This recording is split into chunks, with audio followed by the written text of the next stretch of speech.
ఏయ్ baby elephant అమ్మ నాకు చిన్న కట్టవా. ఓకే బంగారం. అనగనగా ఒక అందమైన ఊర్లో ఒక క్యాట్ ఫ్యామిలీ ఉంటుంది. వాళ్ళ అమ్మ ఎప్పుడూ చెప్తుంటుంది అమ్మకి చెప్పకుండా ఎక్కడికి వెళ్ళొద్దు అని.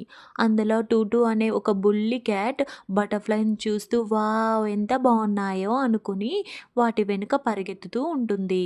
ఆ బటర్‌ఫ్లైస్ వెనక పరిగెత్తుతూ, పరిగెత్తుతూ తను ఎక్కడికి వెళ్తుందో కూడా చూసుకోదు. చాలా దూరం వెళ్ళాక ఆ టూటూకి అర్థమవుతుంది తను తప్పిపోయాను అని. అప్పుడు గట్టిగా అరుస్తుంది అమ్మా! అమ్మా! అని. అప్పుడు వాళ్ళ అమ్మ ఏమో పరిగెట్టుకుంటూ వస్తుంది. "ఏమైంది అమ్మా? ఎక్కడున్నావు టూటూ? ఎక్కడున్నావు టూటూ?" అని. అప్పుడు చాలా దూరం వెళ్ళాక టూటూ కనిపిస్తుంది వాళ్ళమ్మకి. టూటూ ఏమో "సారీ అమ్మా! నీ మాట వినలేదు. అందుకే నేను తప్పిపోయి ఇంత దూరం వచ్చేసాను" అని చెప్తుంది. అప్పుడు టూటూ వాళ్ళ అమ్మ అంటుంది, "అమ్మ ఏం చెప్పినా పిల్లల మంచి కోసమేనమ్మా" అని టూటూని పట్టుకొని వాళ్ళమ్మ ఇంటికి వచ్చేస్తుంది.